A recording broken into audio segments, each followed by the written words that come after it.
Assalamu alaikum wa rahmatullahi wa barakatuhu. Masu bibiyarmu da kallon mu a wannan shafi barkanmu da warhaka.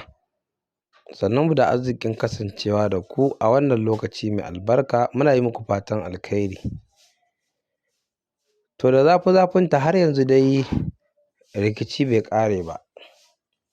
Wato har yanzu akwai matasa daga cikin matasan Nijar waɗanda har yanzu ake kan fafatawa akan ƙara yawan jihohi da aka yi a Nijar, inda har yanzu suke faɗar ra'ayinsu, suna ganin wannan al'amari ba a yi daidai ba, inda wasu suna da ra'ayin cewa kwata-kwata bai kamata a ƙara wa Nijar jihohi a halin da ake ciki yanzu ba shi ne abin da ya fi kamata ba. Suka faɗi abin da ya kamata a ce gwamnatin Nijar yanzu ta mai da hankali ta yi a Nijar ɗin domin ci gaban ƙasa. Wasu kuma suna da goyon ba a ƙara jihohin ba laifi ba ne, to sai dai canza wa jihohin suna su shi ne babban matsalarsu, da kowace jiha batta da sunanta. Wasu kuma ba wannan ba ne ƙorafinsu, wasu suna ganin ai kwata-kwata ba a yi adalci ba ne. Akwai jihohin da sun cancanci a ba su wannan matsayi, ma'ana a ƙara har da su ma su zama state masu zaman kansu. To amma kuma har ila yau sai ga shi sunayen waɗannan jihohi ɗin bai shigo ba, sai kuma wato aka kawo sunayen wasu jihohi daban.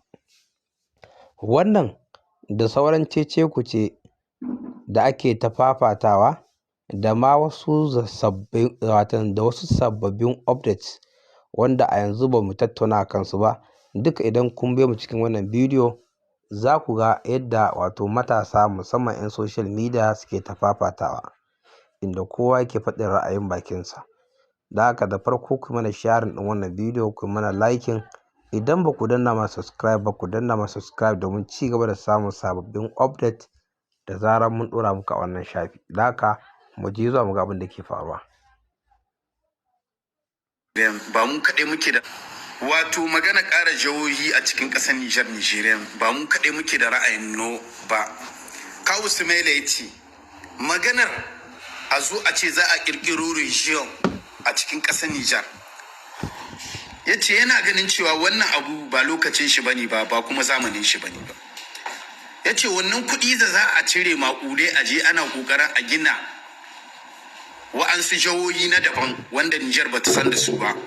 Ya ce a'a, da kuɗin aka ɗiba aka yi ma 'yan Nijar taimakon gaugawa. 'Yan Nijar taimakon gaugawa suke so a wannan hali da muke ciki. A gyara ƙauye ƙasa da sama, a buga musu asibitoci. Ƙauyen da ya shahara da noma a gina matasan da noma. Ƙauyen da ya shahara da kasuwanci a gina 'yan ƙauyen da kasuwanci. Birane, babu birnin da muka gina a cikin ƙasar Nijar, kama da Maraɗi, Niamey, Tawa, Tilaberi, Zandar, Agadez, Difa. Babu wanda aka gina, a gina su zauna da ƙafafuwansu. Ana kiran Maraɗi capital economic. Shin da kwai kamfani guda ɗaya a cikin Maraɗi wanda yake ɗaukan matashi 1000 kawai yana yin aiki a ƙarƙashin shi? Ka je ka duba duk Maraɗi in ba kamfanin Olga ba na Gagu, na rantse da Allah da halice ni ban ma san wani kamfani ba. Sai kamfanin Olga ma yau sharban shi da aiki. Haba Nijeriya. Wato mu muna kiran da hukumar CNSP, idan ba a kaddamar da wannan tsari ba, ya kamata a waiwaye talakawan Nijar.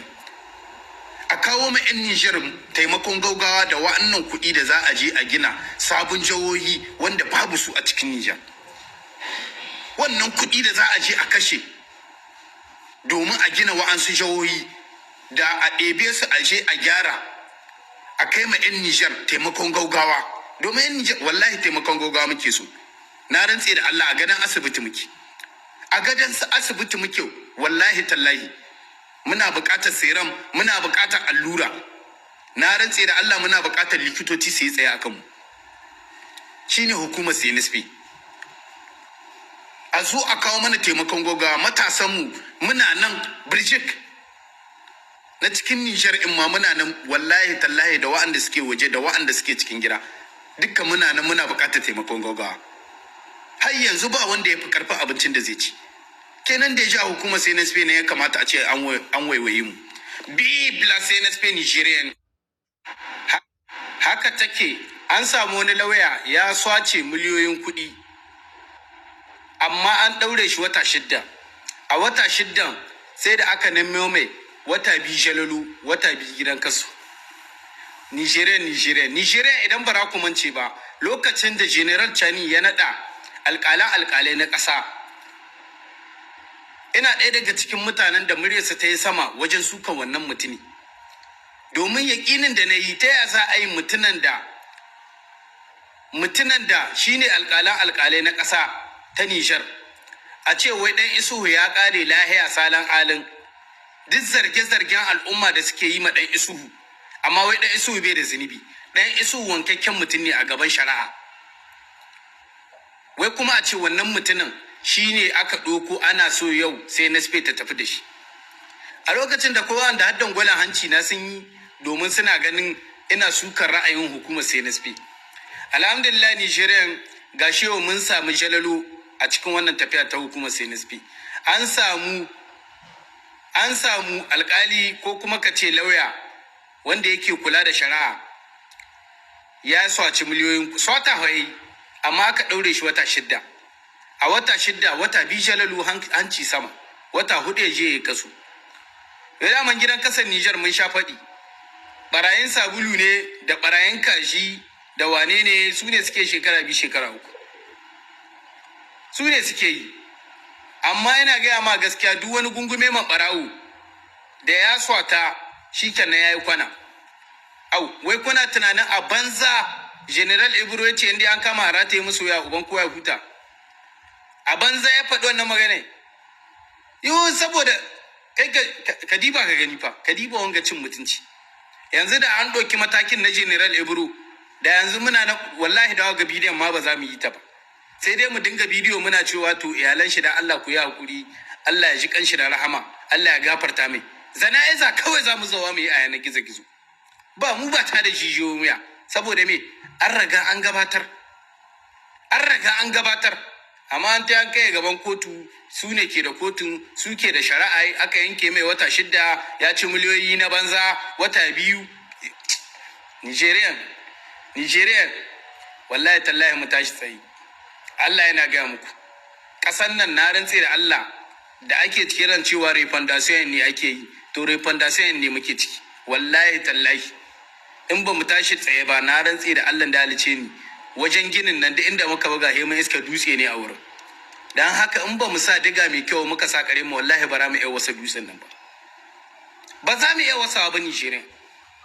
Bi Blasenes pe Nigerian an kama kimanin mutum 450 a ƙasar Libya an maida su ƙasarsa ta gado cewa Nijar. Abin tausayi matasan Nijar. Wa'annan matasa da aka kama kimanin mutum 450 aka maida su ƙasarsa ta gado cewa da Nijar. A cikin matasan da suke cikin ƙasar Libya ko rabi ba a ɗiba ba. Wannan mutum 450 ne. Kuma matasa ne maciya ƙarfi. Hakan ya nuna ma cewa lalle Nijar shugabannin da suka mulke mu ba abin da suka gina mana. Babu wani tubale da suka tsora mana. Babu wata matsaya, babu wani tunani mulkin da ake yi ma 'ya'yan Nijar a shekarun baya. Ba a taɓa tunanin a gina matasa ba, ba a taɓa tunanin ba a gyara ƙasar domin na baya su amfana. Domin da an gina Nijar, wallahi tallahi matasan nan, alƙuranin Allah ba za su shigo ƙasar Libya ba, idan ma sun shigo ba za su shigo ba takardu ba har a kama su a maida su ƙasar su ta gado. Na rantse da Allah Nijeriya, wallahi tallahi, da an gina ƙasar wallahi ba za su baro ƙasarsu ba. Ga su na wurin aktarinsu mutum 450 in wallahi tallahi babu mai aikin jika 10 da ɗaya rana. Babu shi. Duk da ban tambayi ba nawa suke samu wallahi ina da garantin babu mai aikin jika 10 da ɗaya rana. Inda an gina ƙasai, an gina musu Nijar, an tsara musu Nijar, ta ya za a yi su zo ƙasar da suna da garantin ko shi goma ba za su samu ba a rana, wani ma he sati biyu bai same ta ba a cikinsu. Amma ga shi nan wurin ana tozarta su, ana wulakanta su. Dan shi yasa muke kiran al'ummar Nijar, wannan hukuma da ta zo ta CNSP, magana ta iya wuce, mu yi tsaye, na rantse da Allah su gina ƙasai. Mu yi tsaye su gina ƙasai. Wa'annan matasan da kuka ga an kama, wallahi tallahi idan CNSP ba mu yi tsaye ba ta gina ƙasar nan, ba mu kama musu ba hannu aka gina mana ƙasar nan, na rantse da Allah da halice ni, yadda kuka ga wa'anga sun zo an kama su, haka wa'ansu za su zo a kama su, haka wa'ansu za su zo a kama su, na rantse da Allah, wallahi tallahi. Don haka ruwanmu na Nijeriya mu tsaya mu ga ƙasashenmu sun gyaru. Mutanen nan ba su fi mu arzikin ƙasa ba, ba su fi mu wadatar ƙasa ba. Duk abin da suke da shi a ƙasarsu muna da shi a ƙasarmu. Don haka mu taimaka ma shugabanninmu tunda suna da tausayi na yanzu CNSP, domin mu ga tafiyarsu ta kai ga matsira domin gobenmu. Vive la CNSP Nigerian. Ci gaba kullum karuwa yake a cikin ƙasata mai albarka, ƙasar Nijar.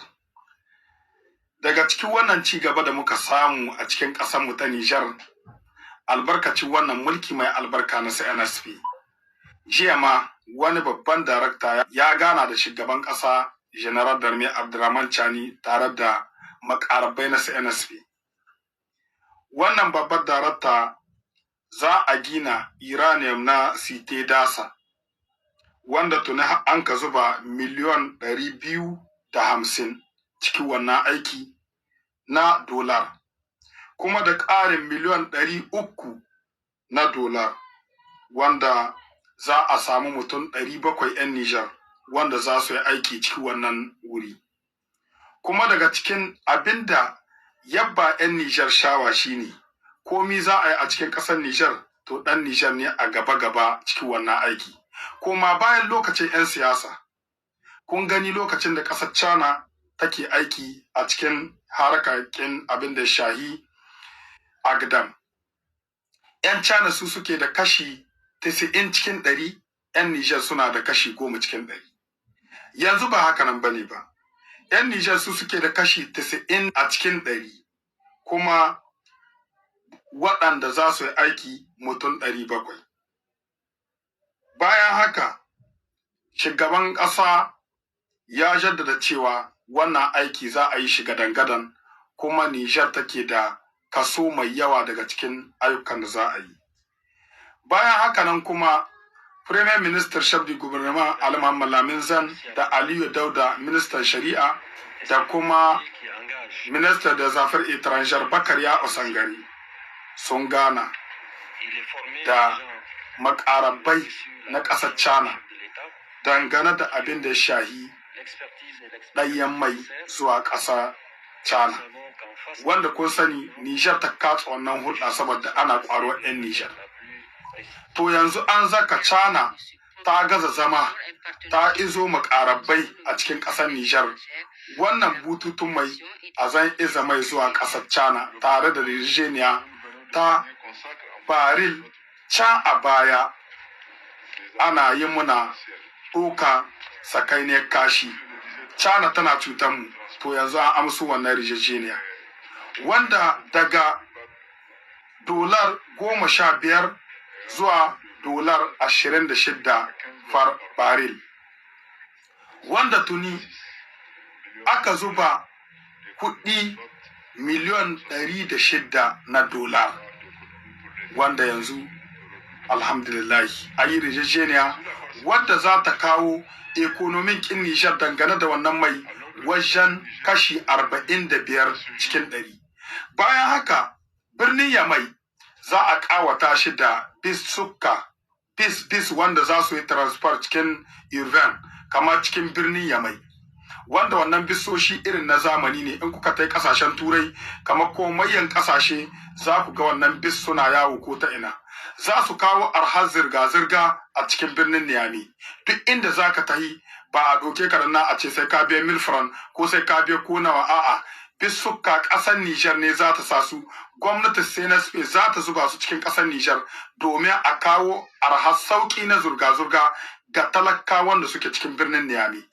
Wannan abu shi yasa muke ce muna kullun mu tahi tsaye mu yi gwagwarmaya akan wannan shugabanni masu albarka. Sannan 'yan uwana 'yan Nijar malum ku ci gaba da alkunutu tana ta hiddowa munafukai na boye. Wato siyasar geopolitics, siyasar duniya ta dauke mu ta da mu Najeriya. Yayin da sojojin Najeriya da haɗin gwiwar sojojin Amurka suka cimma wani babban nasara da ke daji Borno tsakanin Borno da Chadi. Suka kashe Abu Bilal Almanuki wato mataimakin shugaban ISIS na Afirka.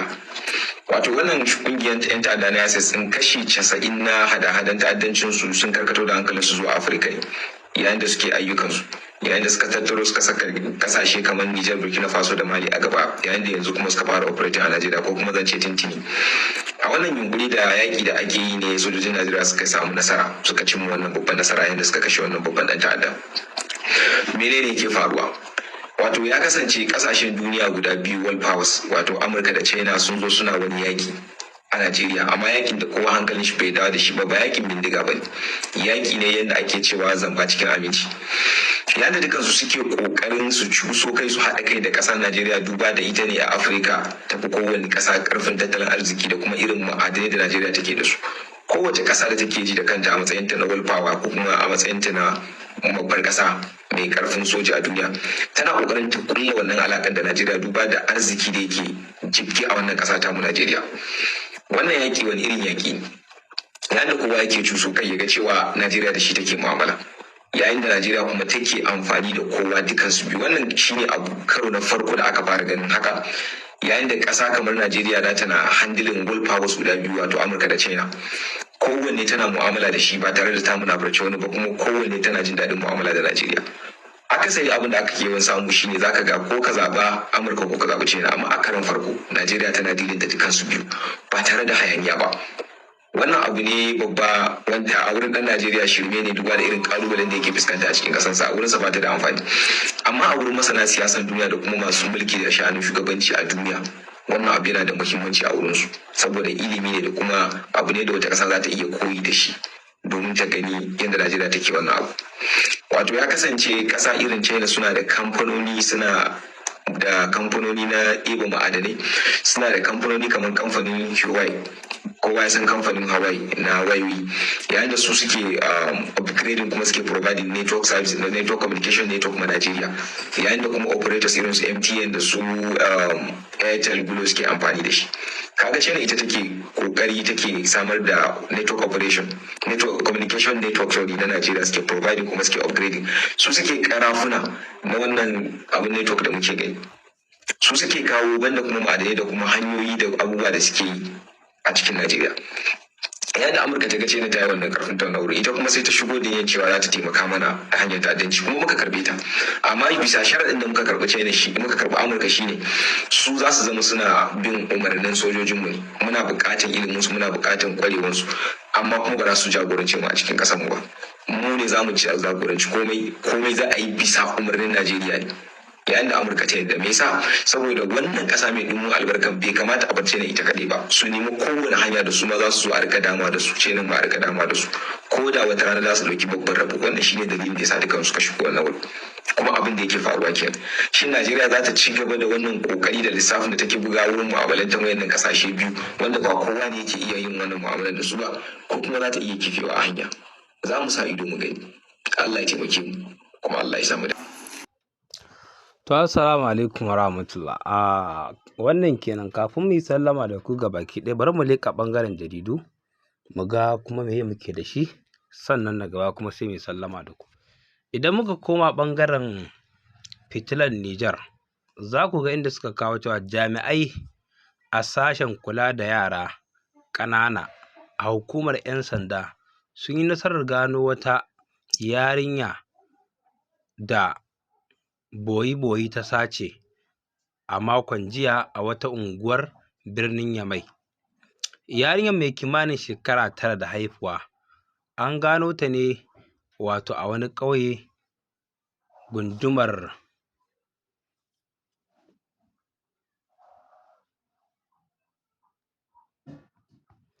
wato a wani ƙauye da ke jihar Tilibiri bayan ƙaddamar da bincike sakamakon cibiyar da uwayenta suka sakamakon cigiyar da uwayenta suka bayar a kafafen sada zumunta a makon jiya.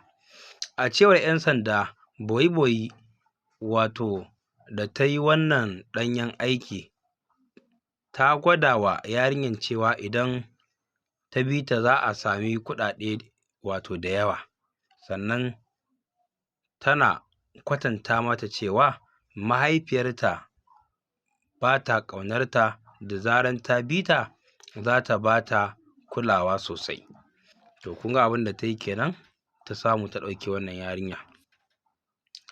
Idan muka dawo nan kuma za mu ga yadda iyalan sojojin Mali da suka rasu a fagen daga sun karɓi tallafin kayan abinci daga ma'aikatar tsaron ƙasar, a yayin da al'ummar musulmi ke shirye-shiryen bukukuwan babban sallah. A yayin wani ƙwarya-ƙwaryan bikin da ya gudana a farfajiyar barikin soja da ke ƙauyen Katine, aka rarrabawa waɗannan kayayyaki da suka haɗa da raguna, shinkafa, taliya da man girki.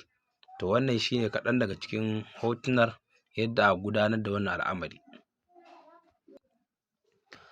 Kamar yadda muke gani a cikin hotuna ga shi nan, wannan shi ne hotunan yadda aka gudanar da wannan biki na tallafa ma waɗannan matan sojoji ɗin.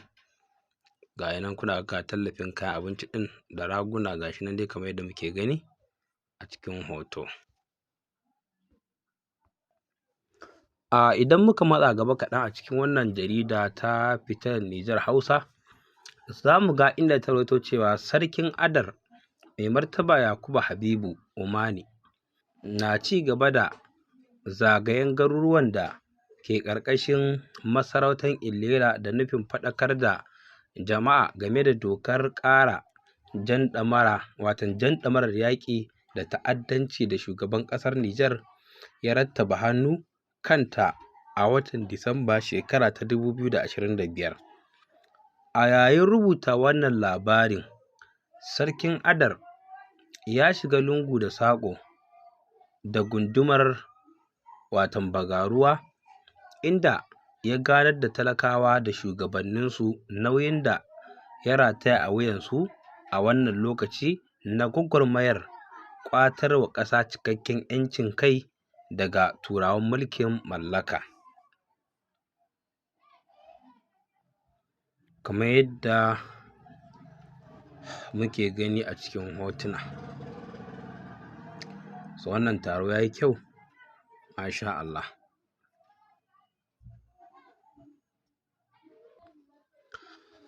Nan kuma har ila a cikin wannan jarida mai suna Fitilar Nijar, za mu ga cewa ƙasashen gamayyar AES na gudanar da taro a birnin Yamai domin tattauna hanyoyin karɓar 'yan ta'addan da suka tuba da kuma yadda ya kamata a shigar da su cikin al'umma a sabon rayuwar da za su runguma. Taron, wanda za a shafe kwanaki 3 ana gudanarwa, na samun halartar shugabannin harkokin tsaro da sarakuna da ƙungiyoyin wanzar da zaman lafiya da abokan hulɗa na ƙasa da ƙasa. Lokaci ne na ƙara wa juna sani a tsakanin jami'an ƙasashen Nijar, Mali da Burkina Faso har ma da Togo. Wannan na nufin yaƙi da ta'addanci ba magana ba ce ta amfani da ƙarfin soja kawai. Wannan kenan. Idan muka ƙara gaba kaɗan a cikin wannan jarida, za mu ga inda suka ce an buɗe kasuwar sayar da shinkafar da manoman Nijar suka samar a ƙarƙashin shirin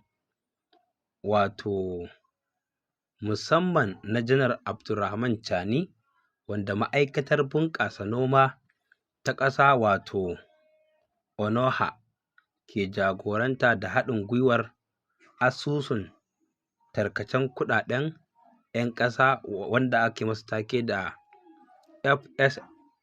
FSP. Wannan shine karo na biyu da hukumomi ke buɗe kasuwar da zummar samar da wadatar shinkafa a farashi mai rangwame. Nijar da ke da tarin ƙasar noma da ɗimbin albarkatun ruwa na oda akasarin kayan abinci daga waje. La'akari da hakan ya sa ƙasar ta ƙudiri aniyar baiwa manoma muhimmanci don ganin an kawo ƙarshen dogaro da cimakar ƙasashen ƙetare. Idan muka koma jaridan Nijar Hausa 24 su ko za mu ga sun rawaito cewa sanadiyyar kalaman Janar Ibro, wasu mazauna ƙauye sun kashe ɓarayi guda biyu a yankin Tanut. Ga cikakken labarin. Sakamakon kalaman Janar Ibro da ya yi, wasu mazauna ƙauyuka a yankin Tanut da ke jihar Zindar sun ɗauki doka a hannunsu inda suka kashe ɓarayi guda biyu. Yanzu haka jami'an tsaro a garin Tanut sun riga sun kama mutum 6 da ke da hannu a wannan kisa. Jan kunne. Al'umma ku sani, kalaman Janar Ibro ba dokar ƙasa ba ne da Nijar za ta amince da ita. Shari'ar gashin kai laifi ne a doka, kuma duk wanda ya kashe wani zai fuskanci hukunci mai tsanani a gaban doka. Wannan shi ne saboda ɗaukan doka a hannu to zai iya sa a wuce gona da iri kamar yadda wannan ɗin ake ganin abin da ake ƙoƙarin aiwatarwa kenan. Allah ya kyauta. Idan ko muka koma jaridan GF Hausa, su ko sun kawo mana kaɗan daga cikin labarun ƙetare ne, ƙasashen waje can, inda suka ce Iran ta ce ta ɗauki lokacin tsagaita wuta da Amurka a matsayin lokacin yaƙi, inda ta yi amfani da damar wajen ƙarfafa ƙarfin yaƙinta, kamar yadda kakakin rundunar sojin ƙasar ya bayyana a ranar Talata. Rundunar sojin Jamhuriyar Musulunci ta ɗauki lokacin tsagaita wuta da aka samu a matsayin lokacin yaƙi, kuma ta yi amfani da wannan dama wajen ƙara ƙarfin yaƙinta, inji Muhammad Akaramina. Ya kuma yi gargaɗin cewa idan aka sake kai wa Iran hari, rundunar soji za ta buɗe sabbin fage na yaƙi tare da sabbin kayan aiki da wasu dabaru dai irin na yaƙi ɗin. A maganar shinkafa da muka kawo muku, harkar noma a Nijar kamar da kuke gani ga shi a cikin hotuna, ga irin nau'in shinkafa. Idan muka koma maganar yaƙi Nijar da muka yi a Iran, ga kaɗan daga irin sojojin da ta ƙara tanada da irin shirye-shiryen da suke yi don fuskantar abokan gaba. Har ila yau a cikin wannan jarida idan muka koma magana akan AES, gamayyar ƙasashe guda 3 ɗin nan na Nijar, Burkina Faso da Mali, za mu ga cewa ƙungiyar ƙasashen Sahel AES da ta haɗa da Burkina Faso, Nijar da Mali, ta ƙara ƙarfafa yaƙinta da ta'addanci ta hanyar ƙaddamar da rundunar haɗin gwiwa mai suna FUAES. Ƙungiyar ta tura dubban sojojin jiragen yaƙi marasa matuƙa drones da jiragen sama tare da raba bayanan sirri a tsakaninsu. Haka kuma suna sayen kayan aikin soja daga Rasha, Turkiyya da China bayan sun juya baya ga ƙasashen yammacin wato Afirka da ECOWAS. Wannan kuma rahoto yana cewa ba za mu amince da toshe hanyoyin ruwan ba. Rundunoninmu na ɗaukar wannan.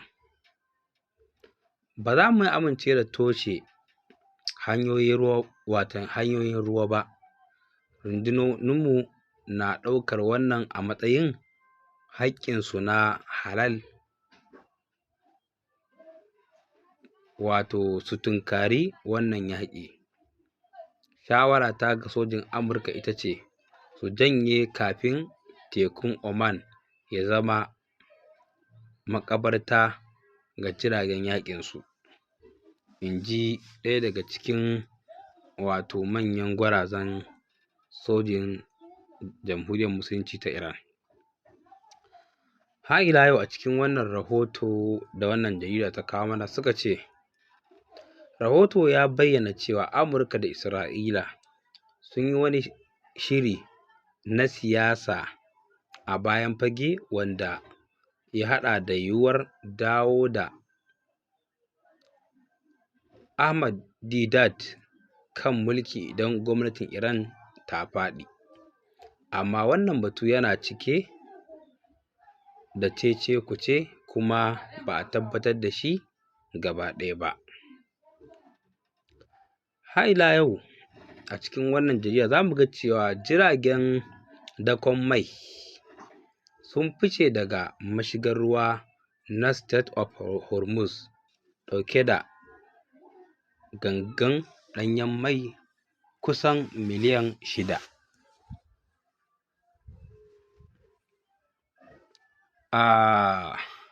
Wannan kuwa rahoto yana cewa rahoton jaridan The New York Times ya ce Amurka da Isra'ila sun shirya kafa tsohon shugaban Iran Mohammad Ahmadinejad a matsayin sabon jagoran ƙasar Iran.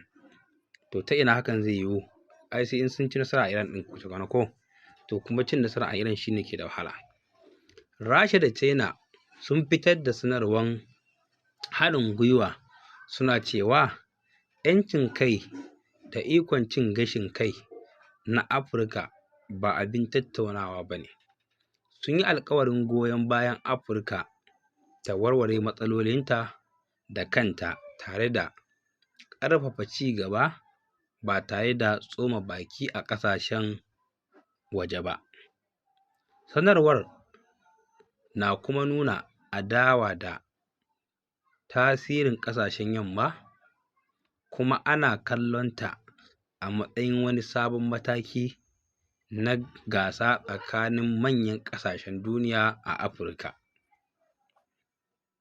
Idan muka matsa gaba za mu ga rahotanni sun ce Amurka da Iran sun fara musayar cikakkun shawarwari kan shirin nukiliya a Tehran a karon farko tun bayan fara tattaunawar.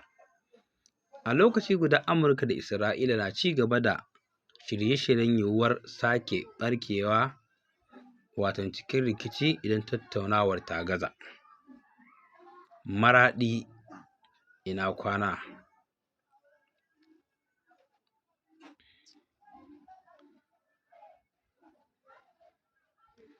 Idan muka koma wannan rahoto yana cewa gwamnan jihar Zindar Kanal Masallaci Muhammad Sani ya ƙaddamar da fara jarabawar neman takardar ƙwarewar sana'a ta shekara ta 2026 a cibiyar koyon sana'o'i ta CFM da ke Zindar. A bana ɗalibai guda 1,799 ne ke rubuta jarrabawar, ciki har da mata guda 983 da maza 816 a fannoni 6 na sana'o'i. Gwamnan jihar ya buƙaci ɗaliban da su dogara da iliminsu tare da gujewa maguɗi, yana mai jaddada muhimmancin koyon sana'o'i wajen ci gaban ƙasa. Gwamnan Zandar ta kuma yaba da yawan mata da suka shiga fannonin fasaha da koyon sana'o'i a yankin.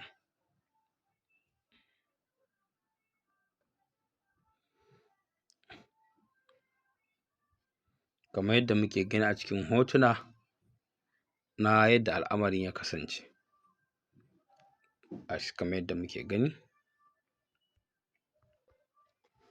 A nan kuma aka ce labari mai zafi, Togo ta sanar da shiga, wato Togo ta shigar da shiga ƙasa ba biza ga dukkan 'yan Afirka nan take. Daga Litinin 18 ga watan Mayu ta shekara 2026, duk ɗan Afirka mai fasfo zai iya shiga Togo ba tare da biza ba na tsawon kwanaki 30 da ɗan izinin tafiya na online kafin awa 24 kacal. Wannan babban ci gaba ne ga haɗin kan Afirka, kasuwanci da yawon buɗe ido. Sai suka ce wayyo, wa zai fara zuwa Togo? To wannan dai shi ne. A wannan kuma aka ce duniya ba tabbas. Suka ce yadda EFCC ta kama tsohon ministan wutar lantarki na Najeriya Sale Mamman a Kaduna a wani samame na musamman. Hukumar ta tafke shi ne bayan ya shafe wani lokaci yana ɓuya. Wannan na zuwa ne bayan kotu ta yanke masa hukuncin ɗaurin shekara 75 a gidan yari bayan samunsa da laifin karkatar da kuɗaɗen ayyukan wutar lantarki na Zungeru da Mambila wanda ya kai Naira biliyan 33.8. Matsalar su ce wannan. Idan muka koma jaridar Zindar Base, suka ce taron ƙasashen AES kan dawo da tsoffin mayaƙan ƙungiyoyin masu ɗauke da makamai cikin al'umma na ci gaba a birnin Yamai, tare da zaman tattaunawa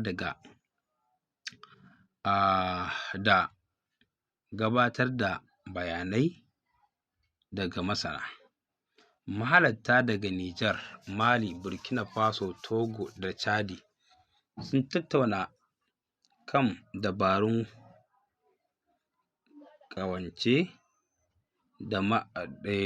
ƙawance ɗamara sake haɗa tsoffin mayaƙa cikin al'umma da kuma hanyoyin magance matsalolin tsaro a yankin Sahel. An kuma gabatar da bayanai kan rawar da jami'an tsaro, mata da tsarin doka ke takawa wajen aiwatar da shirin dawo da mayaƙan cikin rayuwar jama'a. Masanan sun bayyana cewa taron na da nufin ƙarfafa haɗin kai tsakanin ƙasashen AES wajen yaƙi da ta'addanci da samar da zaman lafiya mai ɗorewa. Kamar yadda muke gani cikin hotuna, wannan shi ne yadda aka gudanar da taron, ga shi kamar haka. Wannan taro ne aka yi shi na musamman, gwanin ban sha'awa. To Ubangiji Allah ya sa a samu daidaito a ciki, a cimma nasarori masu kyau a ciki, dukkanin sharri Allah ya kawar, abin da ba a so gaba ɗaya duka Allah ya kawar, Allah ya kiyaye, ya sanya albarka a cikin lamarin. Taro dai ga shi nan masha Allah. da ɗan wannan ne za mu ce muku kuma a nan za mu tsaya da wannan bidiyo. Assalamu alaikum warahmatullah. Kada a manta da yi mana sharing, liking, sa mana ra'ayinku a comment section. Mun gode, mu haɗu da ku a bidiyo na gaba.